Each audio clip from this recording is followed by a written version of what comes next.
tahu kondisi kita sekarang, umat Islam sekarang itu seperti apa. Rasulullah Shallallahu Alaihi Wasallam menyampaikan di dalam hadisnya, "Bada al-Islamu ghariban." Islam itu dulu datang pertama kali di Jazirah Arab itu dalam kondisi asing. Jadi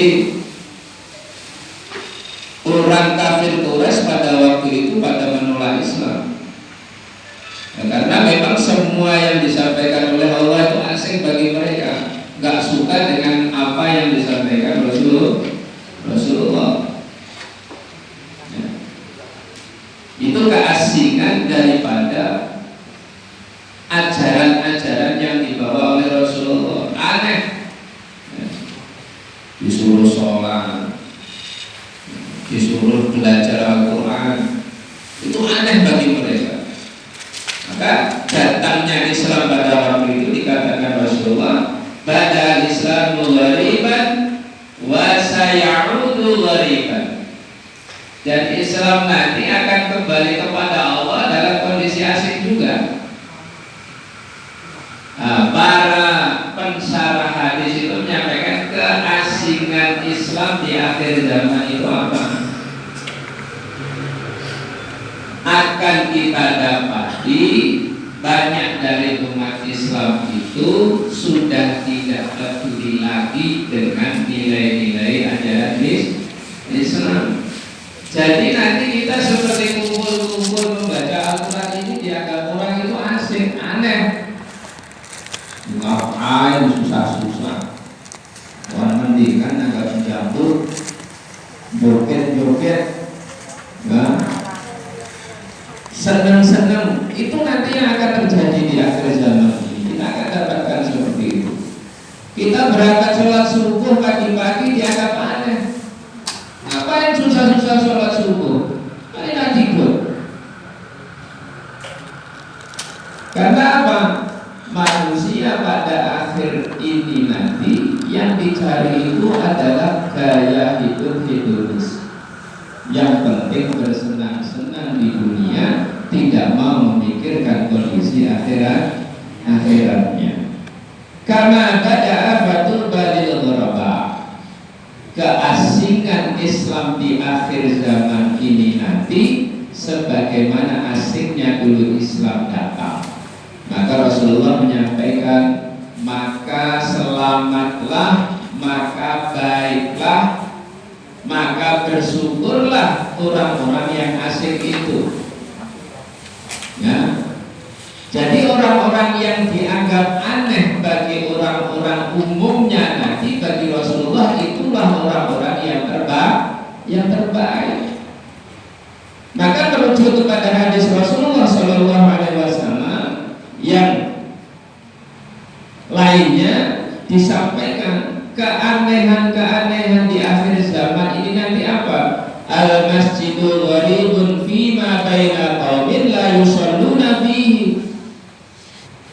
Masjid-masjid nanti akan dibangun megah-megah, tetapi masjid itu asing.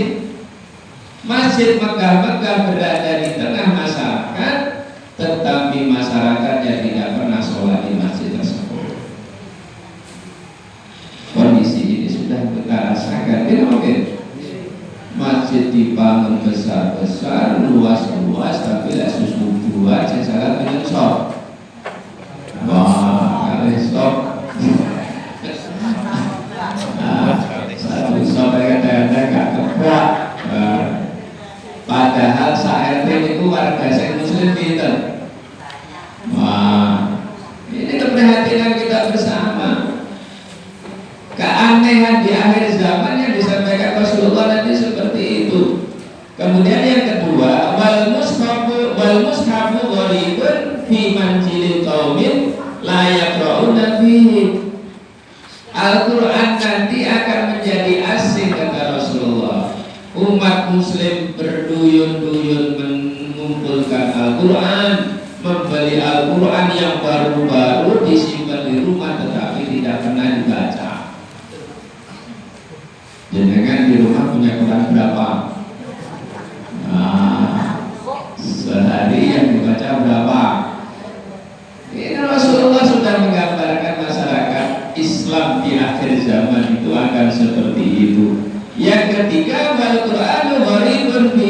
rajulil fasid. Banyak orang-orang berlomba-lomba menghafal Al-Quran, tetapi anehnya perilakunya tidak mencerminkan apa yang diajarkan oleh Al-Quran. Jadi yang hafal Al-Quran banyak kan kalau seketik banyak. Sekarang lomba-lomba itu berlomba-lomba menghafal Al-Quran, tetapi kenyataannya perilaku masyarakatnya belum mencerminkan seperti apa yang digambarkan oleh Al-Quran. Terus yang berikutnya, warrajulul muslimu gharibun fi baiti imra'atin radiatin sayyatil khuluq. Di akhir zaman nanti akan kita dapatkan keanehan di mana banyak laki-laki muslim tetapi mendapatkan jodoh perempuan-perempuan yang berakhlak buruk. Ya, karena apa sing digoleki sing penting ayu, sing penting sugih. Perkara anake nomor pinten? Nomor terakhir. Maka orang-orang tua dulu nanti kalau mencarikan pasangan jodoh anaknya dilihat dulu apanya? Wah, dilihat dulu kekayaannya seperti apa, keturunannya dari darah kuning atau biru atau hijau. Ya. Padahal Rasulullah Shallallahu Alaihi Wasallam menyampaikan tungkahul mar'atu li arba'in, perempuan itu atau laki-laki itu dinikahi karena 4 hal. Yang pertama li jamaliha, li hasabiha, wali nasabiha. Yang terakhir wali diniha, karena tampangnya, karena keturunannya, karena hartanya, yang terakhir karena agama. Tapi Rasulullah matur di akhir hadis itu, fadfar bila titin taribat yada. Pilihlah laki-laki atau perempuan yang beragama, maka kamu akan selamat di dalam kehidupan. Nah, tetapi orang-orang di akhir zaman itu agama nanti akan ditaruh di terakhir, tidak dijadikan pilihan utama. Begitu juga Rasulullah menyampaikan, wal mura'atul muslimatu sholihatu dharibatun fi baiti rajulin dhalimin sayyi'il khalqi. Dan nanti akan kita dapatkan perempuan-perempuan yang sholihah, tetapi ditakdirkan oleh Allah mendapatkan suami laki-laki yang akhlaknya buruk. Inilah ujian-ujian yang akan diberikan oleh Allah kepada kita di akhir zaman nanti. Yang terakhir, wal 'alimu gharibun baina qaumin la yastami'una ilaihi. Para ulama, para kiai nanti dipandang aneh karena sudah tidak mau lagi orang mendengarkan ceramahnya, tidak mau mendengar tausiah.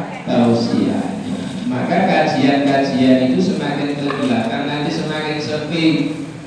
Kalau ada acara yang satu dangdut peringatan 17-an, satunya semaan Quran di umpamanya di Asofa, kira-kira yang hadir banyak mana? Asofa. Banyak dangdutnya. Orang ngambil banyak atap. Banyak sama. Itulah sekarang yang kita dapatkan di masyarakat kita, ibu-ibu semuanya. Maka di dalam kitab At-Tibyan Allah menyampaikan lewat lisan Rasulullah, Inna Allah Ta'ala yarfa'u bihadal kitabi aqwam. Percayalah bapak-bapak dan ibu-ibu bahwasanya orang-orang yang setiap hari sibuk dengan Al-Quran, maka Allah akan mengangkat derajatnya. Allah menjanjikan akan mengangkat kaum, mengangkat masyarakat yang selalu sibuk dengan Al-Quran. Maka majelis FPQ kita semuanya sekarang berupaya ini, bagaimana Al-Quran itu tetap hidup di masyarakat kita seperti tadi disampaikan oleh Pak Tri. Bagaimana kita muli-muli terus, bagaimana masyarakat kita itu cinta dengan Al-Quran. Kita harus yakin, jangan kalah yakin dengan orang berbuat maksiat. Itu orang-orang yang jadi bandar judi itu yakin banget usahanya sukses. Kalau kita yang jelas kita itu usaha untuk Allah tidak yakin. Itu orang-orang yang berbuat zalim itu yakin apa yang diusahakan itu berhasil. Kita jangan kalah yakin dengan orang-orang yang batil. Maka ada ungkapan begini, ya, as-sahihu, sesuatu yang baik, ya, apabila tidak dikelola dengan baik, maka akan dikalahkan perbuatan yang batil yang dikelola dengan baik. Maka kegiatan-kegiatan kita, kegiatan di MPI, marilah kita bersama-sama. Setiap masjid ada kegiatan, di masjid sini ada kegiatan, kita bersama-sama. Ya, di As-Sofa setiap Rabu malam Kamis ada kegiatan semaan pada maghrib sampai pada isya. Pada isya itu nih. Mari kita ikuti bersama-sama. Nanti di Masjid Sutarono juga ada kegiatan. Nanti MPI juga ada kegiatan di As-Solehin. Marilah kita hidupkan majelis-majelis Al-Quran. Karena inilah yang insya Allah akan memuliakan kita semua. Ya, kita harus yakin. Ya, innallaha yarfa'u bihadzal kitabi aqwam. Allah akan mengangkat derajat orang-orang dengan Al-Quran ini. Sebisa apapun lah kita Al-Quran. Maka sebagai bentuk ikhtiar kita, gua pesan ibu-ibu, tolong tetangga yang belum bisa baca Al-Quran diajak. Itu jihad kita. Jihad monggo, kasihan kita. Kasihan kepada beliau-beliau yang belum bisa membaca Al-Quran. Kita ajak, kita kabarkan, silakan di mana yang kita dekat. Kalau mau disoleh, mau dianut. Kemarin saya ngobrol dengan Pak Budi dan Pak Slamet di Romo juga sudah mulai. Oh, yang dekat yang mana? Mari kita bersihkan di dalam Al-Quran ini. Insya Allah dengan ini kita akan diangkat derajatnya oleh Allah Subhanahu wa Ta'ala. Wa yadh'u bihi akharin. Dan Allah menjadikan, Allah akan menghinakan orang-orang yang menghinakan Al-Quran. Naudzubillah min dzalik.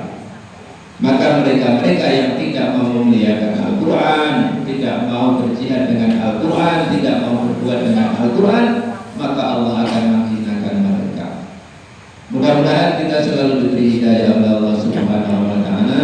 Marilah kita bersama-sama, kita kalau bahasa masyarakatnya itu membumikan Al-Quran. Biar kita sarang-sarang bagaimana menyabarkan Al-Quran ini.